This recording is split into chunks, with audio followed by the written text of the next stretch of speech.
Hi, the topic of my talk is the Shakespeare authorship question in science fiction, Quest for Conspiracy.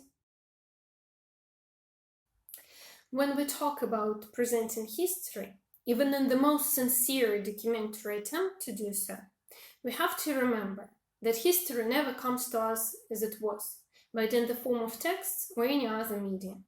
And that's why the past becomes a narrative composed by infinite number of texts which we reinterpret indefinitely.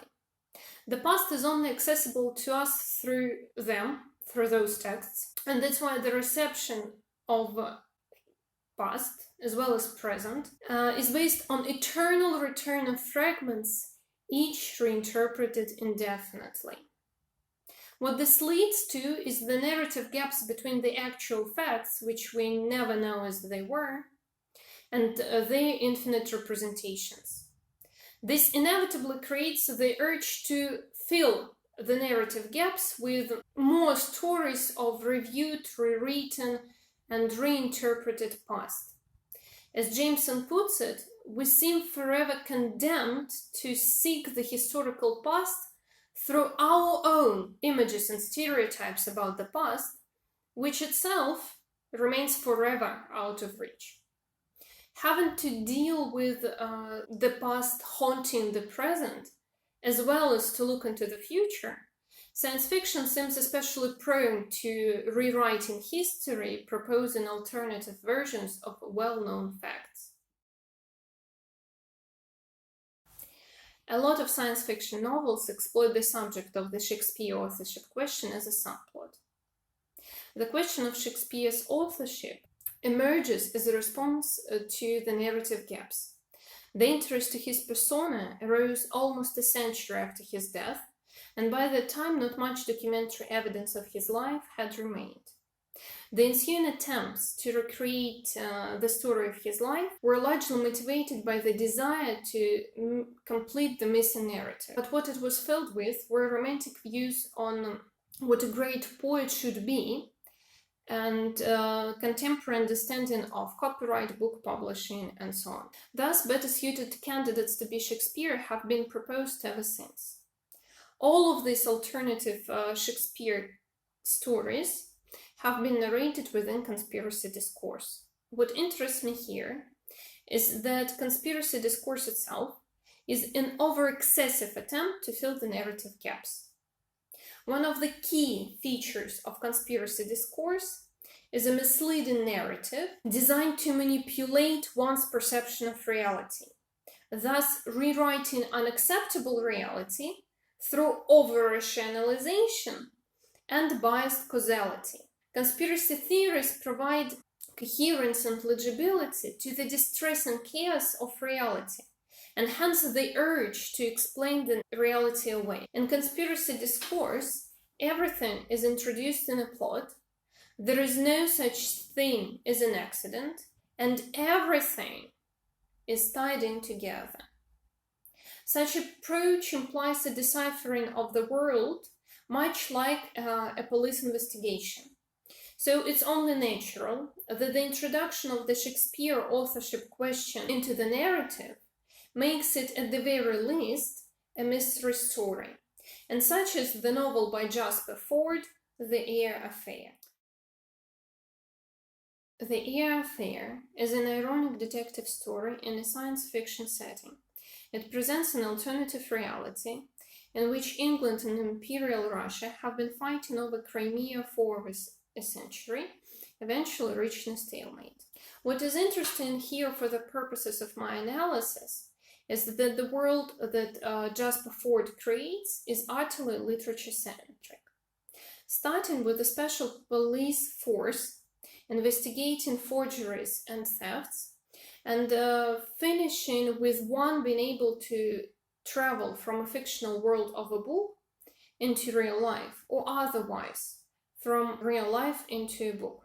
Such trespasses lead to the irreparable changes in both fiction and reality, which gives, for example, the main villain an opportunity to threaten the government to kill the main character of a famous novel, and which leads to Jane Eyre finale being changed, eventually becoming what we now know as its outcome.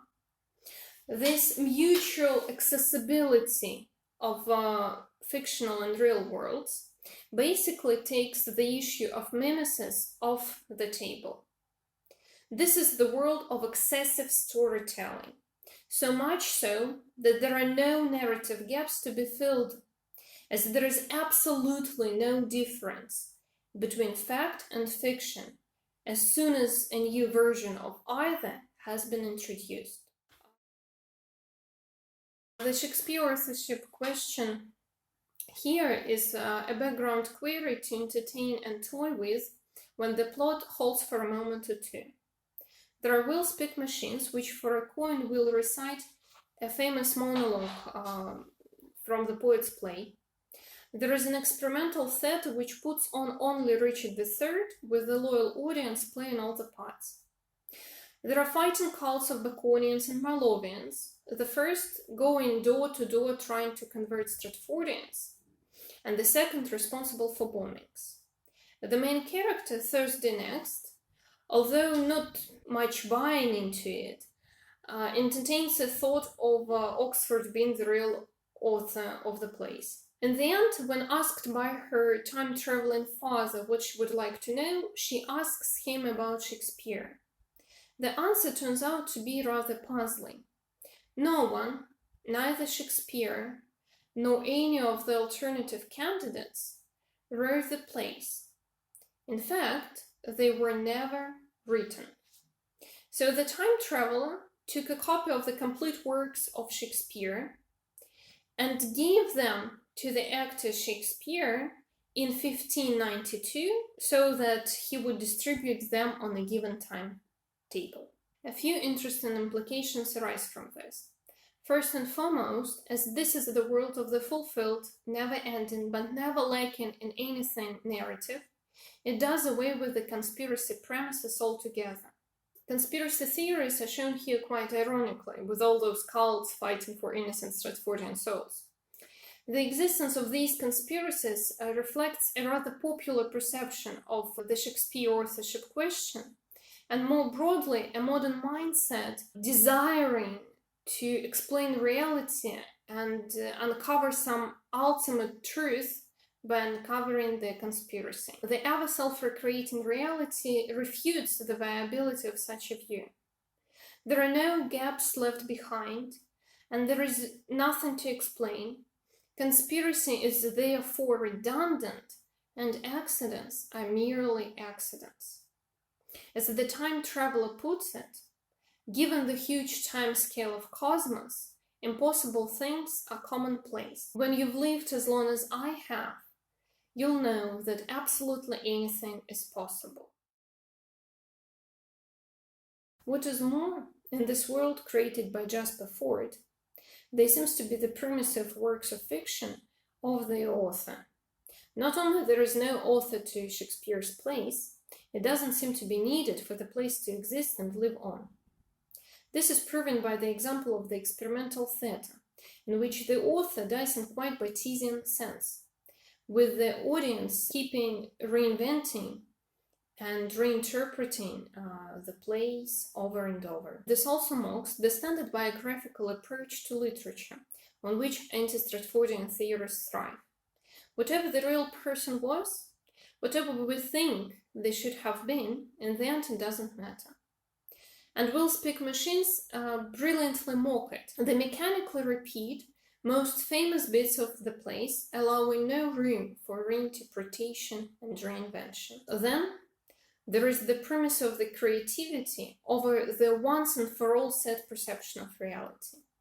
No matter how hard the literature police tries to prevent the extreme thespian interpretations of plots, preserve the authenticity of the original fictional works, they forever fail, with the world ignoring our explanations of itself and keeping recreating, rewriting, and reinventing what it is.